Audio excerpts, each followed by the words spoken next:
Okay, good afternoon. I'm going to give you the injury report, what I know right now and what we've got for practice today. So these three players will not practice: Ed Oliver, Matt Milano, Spencer Brown. Spencer's dealing with a calf. All are improving and headed in the right direction. It's just a matter of taking it one day at a time. We'll see where it goes this week. With that, I'll turn it over to you. Did that calf come out of the game with Brown? Yes. Yep. Sean, we talked about rookies having to drink from the fire hose per se early in the year. The way Jackson Hawes has played, as well as he's played, I'm going to assume that he's doing a better job with that than most. How impressed have you been by the way he has digested what he's had to digest as well as he has? Yeah, I think they're all doing a good job, generally speaking, as it comes to first-year players. Jackson probably seeing what you're seeing is more action than some of the other guys, and he's made the most of the opportunities, and I think he's got great leadership at that position in his room with Coach Boris to start with, and then the veterans that are in that room, and that helps. And it appears to me that he has a great amount of respect for those guys, and they're teaching him as well kind of the way. And then he's performed in an admirable way up to this point as well. So like all of the first-year players, we continue to try and get them onboarded and getting to understand how this league works and then how we work and how we do things. Sean, staying in that room, Dalton has produced here through the first three games, seemingly in the way that you guys had hoped he would. How rewarding has that been for you to see, knowing the work that he put in this offseason? Yeah, I mean, it's whenever you get the results and you work hard before that, it's a great reinforcer of habits, and that's not at all to suggest he didn't work hard prior to the last season. All I can focus on and all he should be focused on is what he did this year to get himself ready to go, and he put in the work, as you mentioned. Hey, Sean, I know you talked about the third down struggles on defense, but is it more frustrating because you've been pretty good on first and second down? I mean, you've got teams that are third and fifth help, and that it hasn't always gone your way. Has that been kind of frustrating too? Well, I believe one of the best signs, it's a good sign that we're playing some good football on first and second down. You're talking about gap integrity. We're beginning to understand the importance of gap integrity on early downs. We're beginning to understand the importance of rush and coverage working together.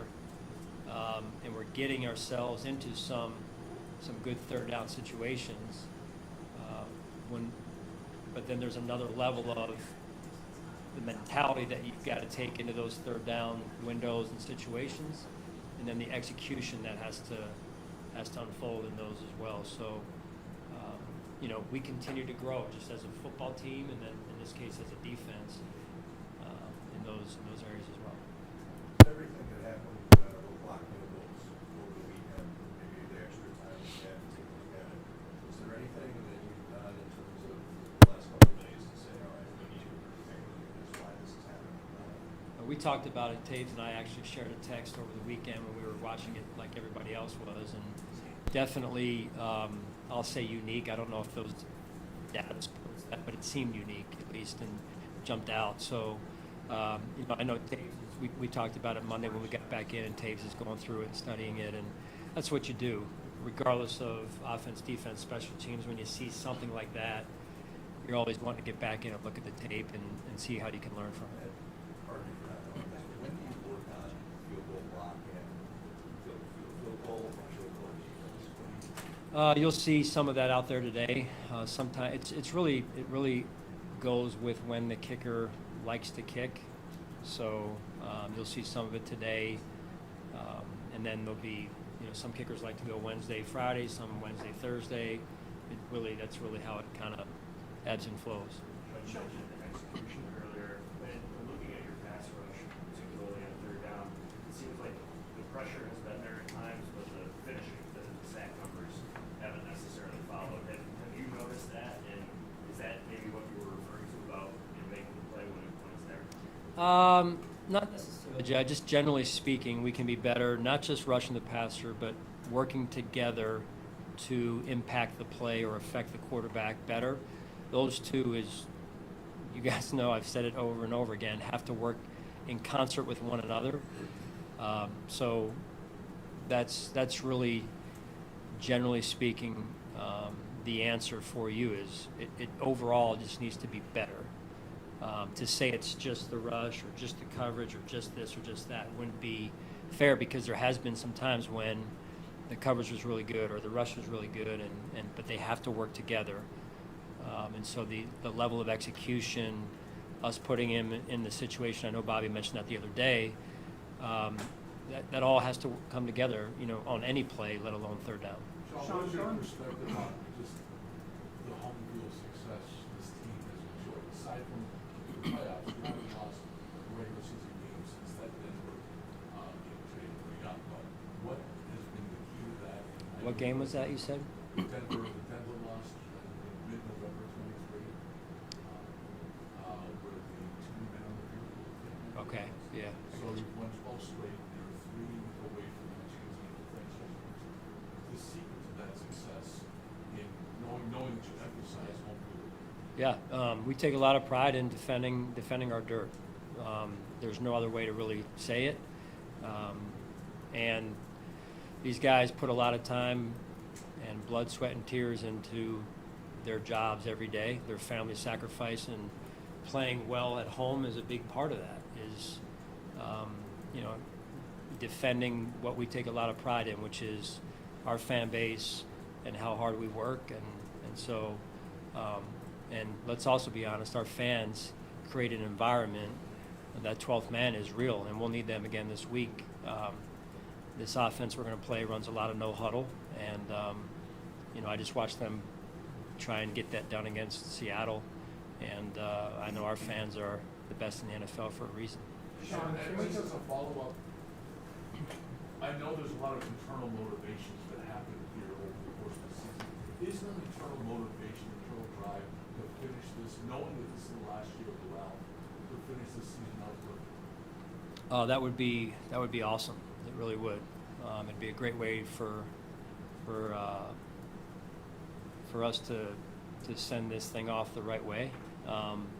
That said, though, it's really about one game right now, and that's, you're going to get like, oh, here he goes again, but it is. For performers, it's got to be about one game. Getting ourselves ready for right now in practice. So I appreciate understanding your question. But that happens because of the day-to-day focus.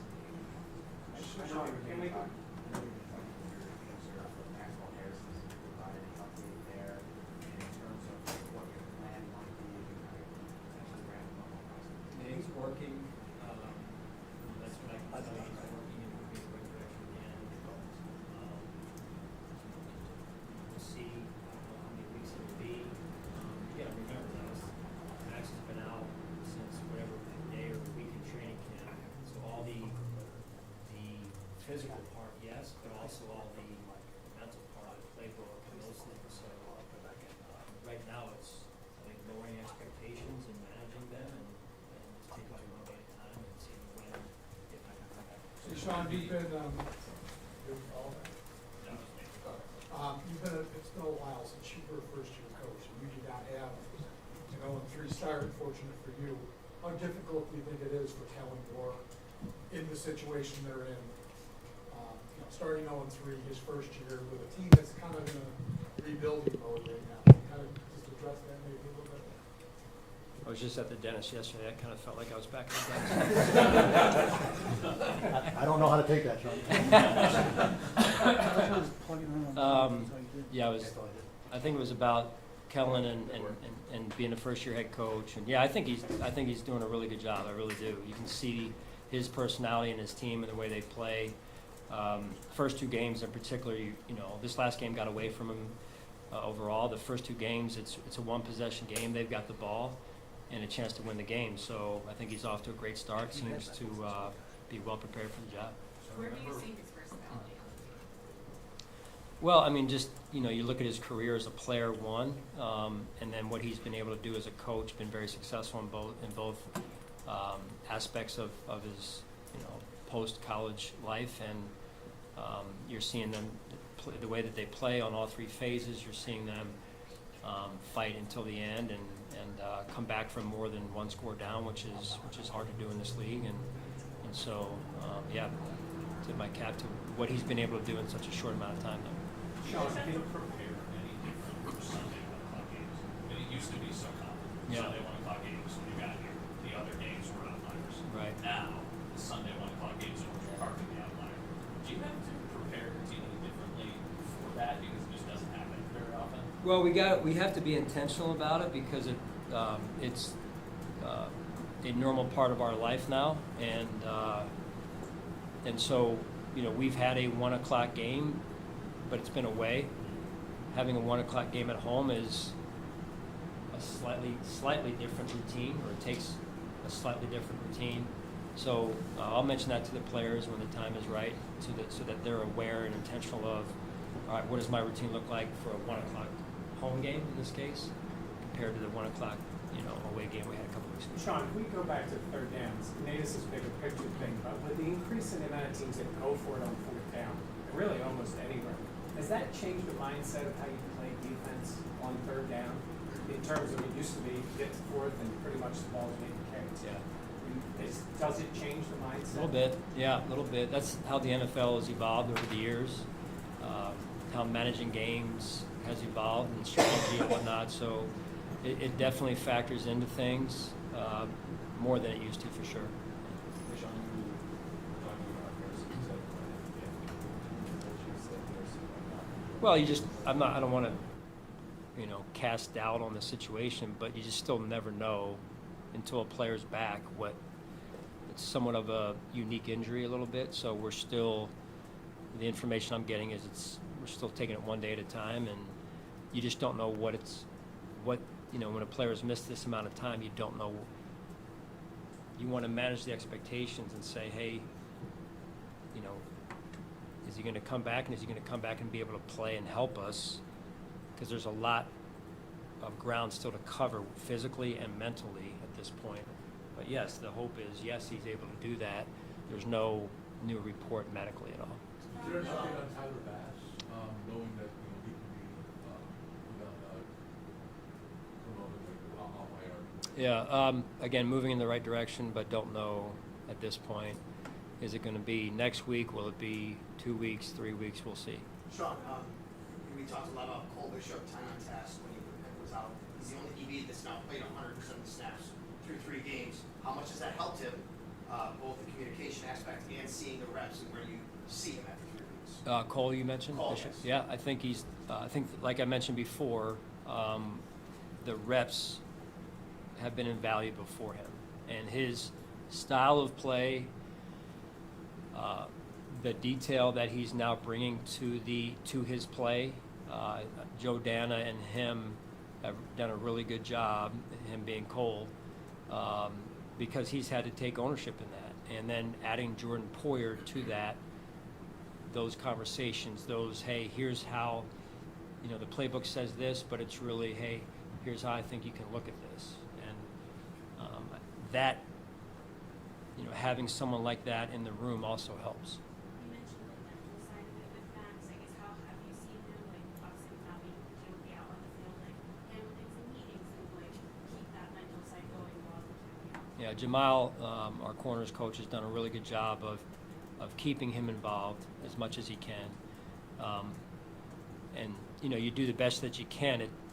It's up to the player to be doing what he can as well. And so Max has done a good job of that for the most part. And again, it's just like anything else. There's a lot of unknowns, right? And that's really where we're at. But we're really trying to control what we can, and I know he is as well. Last one.